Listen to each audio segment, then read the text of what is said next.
अच्छा, next topic है हमारा ऑम्बर्समैन। ऑम्बर्समैन क्या है? ऑम्बर्समैन यानी कि एक, जब हम वेलफेयर स्टेट में हैं और स्टेट का एडमिनिस्ट्रेशन का जो रोल है एडमिनिस्ट्रेटिव डिपार्टमेंट का, वो रोल बहुत बढ़ जाता है। जब रोल बढ़ जाता है तो आर्बिट्रेरीनेस नहीं बढ़ सकती है, रोल बढ़ा है तो करप्शन भी बढ़ा है। जब ड्यूटीज बढ़ती हैं तो राइट्स भी बढ़ते हैं, और राइट्स बढ़ते हैं तो वो आर्बिट्रेरी हो सकते हैं, वो करप्ट हो सकते हैं। तो उनको चेक करने के लिए कोई मैकेनिज्म चाहिए। हर चीज के लिए इंसान कोर्ट में नहीं जा सकता। कोर्ट का टाइम कंज्यूमिंग होता है, प्रोसीजर एक्सपेंसिव होता है, कॉस्टली होता है। तो उस चीज को अवॉइड करने को मैकेनिज्म चाहिए था। तो ये टर्म ऑम्बर्समैन है, ये स्टार्ट हुई थी स्वीडन में। यहाँ पे आपके पैराग्राफ में लिखा है फर्स्ट डेवलप्ड इन स्वीडन, बाद में नॉर्वे, न्यूजीलैंड वगैरह में भी ये हुआ काम। लेकिन ऑम्बर्समैन को इंडिया का जो वो है, अगर इंडिया की इसमें लिखा जाए तो ये ऑम्बर्समैन की शक्ल है लोकपाल। लोकपाल ऑम्बर्समैन को कन्वर्ट किया गया लोकपाल, जिसका मतलब है डिफेंडर ऑफ पीपल, लोगों को बचाने के लिए एक एंटी करप्शन यूनिट अथॉरिटी बनाई गई है। तो इंडिया में 1962 इनफैक्ट उससे पहले भी इस चीजों की आवाजें उठी हैं। कहा गया है एडमिनिस्ट्रेटिव रिफॉर्म कमीशन की रिकमेंडेशन थी, उसके बाद पार्लियामेंट में बिल भी आया, वो पास नहीं हुआ है। काफी 2011 में जो आंदोलन हुआ था, अन्ना आंदोलन हुआ था लोकपाल को लेकर, वो भी काफी इसी चीज को लेकर था कि प्राइम मिनिस्टर को और काफी बॉडीज को उसके अंडर में रखा जाए, जो कि पहले ये कहा जा रहा था कि प्राइम मिनिस्टर का जो ऑफिस है वो उसके अंडर में नहीं आएगा। तो वो सारी चीजें हुई और 2013 में लोकपाल बिल पास हुआ, लोकपाल एक्ट बना। अब लोकपाल एक्ट में प्रोविजन ये है कि सेंट्रल लेवल पे लोकपाल होगा और स्टेट लेवल पे लोकायुक्त होगा। तो दोनों का पर्पस सेम ही होगा, लोकपाल का और लोकायुक्त का। और इसमें कुछ मेंबर्स बता रखे हैं कि चेयरपर्सन होगा, और बाकी जो मेंबर्स होंगे 8 मेंबर्स होंगे, जिसमें 50%, ये सेकंड पॉइंट यहाँ पे मेंशन है, सारा चीजें लिखी है।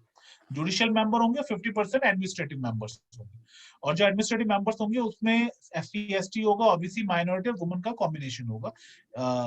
इन सब लोग वहां पे इन्वॉल्व होंगे। इसमें 2019 में जो फर्स्ट वो है इसके चेयरमैन है, वो है पिनाकी घोष। ये सुप्रीम कोर्ट के जज हैं, रिटायर्ड जज हैं, इनको ये फर्स्ट लोकपाल ऑफ इंडिया बनाया है।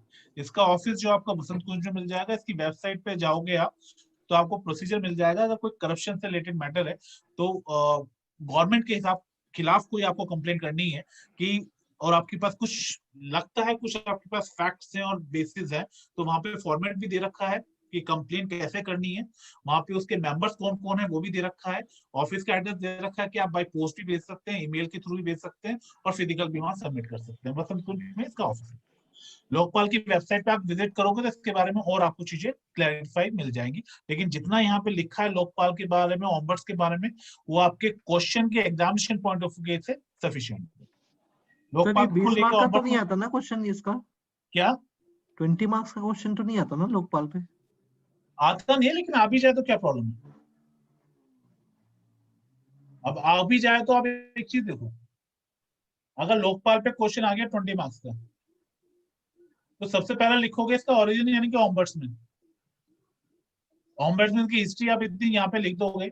इंडिया में जब पोजीशन की बात आएगी तो यहाँ पे 1962 में स्टार्ट हुआ, फिर उसकी रिकमेंडेशन हुई 1969 में। कहानी तो ये है, कहानी तो काफी है।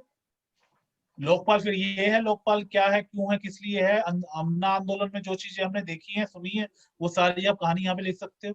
उसके साइलेंट फीचर्स यहाँ पे लिखोगे आप।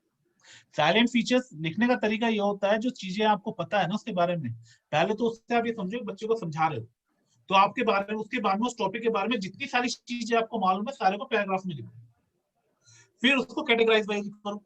अब साइलेंट फीचर्स है यहाँ पे, साइलेंट फीचर्स में लोकपाल में क्या क्या चीजें हैं वो सारी चीजें आपको मेंशन हो जाएंगी। उसको आप पैराग्राफ में लिखो कि मेंबर्स कौन से होंगे। अब आप इनको अलग हेडिंग में डिवाइड कर सकते हो। अब जैसे फर्स्ट हेडिंग है setting of anti corruption ombudsman called Lokpal central Lokpal. अब यहाँ पे एक आप बना सकते हो ऑब्जेक्ट क्या है, लोकपाल को बनाने का ऑब्जेक्ट क्या था, ऑब्जेक्टिव क्या, उद्देश्य क्या इसको बनाने का। उद्देश्य ये है कि गवर्नमेंट के अगेंस्ट कोई एंटी करप्शन एक्टिविटी हो रही है जो पब्लिक के अगेंस्ट हो रही है और पब्लिक फंड का मिसयूज हो रहा है, तो उसके लिए एक आम आदमी कहाँ जा सकता है? क्या एक आम आदमी कोर्ट जाएगा? क्या कोर्ट के लिए एक आम आदमी को एडवोकेट करना पड़ेगा, इतना खर्चा करना पड़ेगा? क्या वो इस खर्चों को बियर कर सकता है? तो पर्पज ये हुआ कि गवर्नमेंट के खिलाफ कोई एक्शन नहीं ले पाएगा।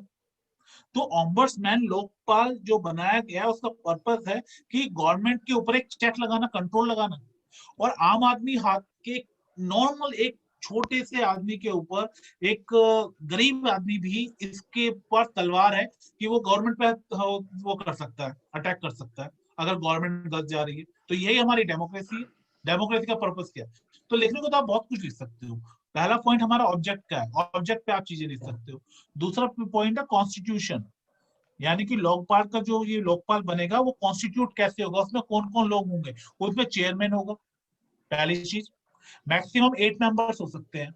अब यही पॉइंट को आप इलेबोरेट करके लिखोगे, अगर 20 मार्क्स में भी आ गया तो यही पॉइंट आप लिखोगे, इलेबोरेट हो जाएगा। ठीक है, ऑलराइट सर। चलिए। एक ओम्बड्समैन से रिलेटेड एक डाउट आ रहा था, जो फाइनेंशियल कंप्लेंट्स हम लॉक कर सकते हैं, that's grievance reversal of reserve bank of India, वो भी तो ओम्बड्समैन है। Right. So is this different from this ombudsman और व्हाट?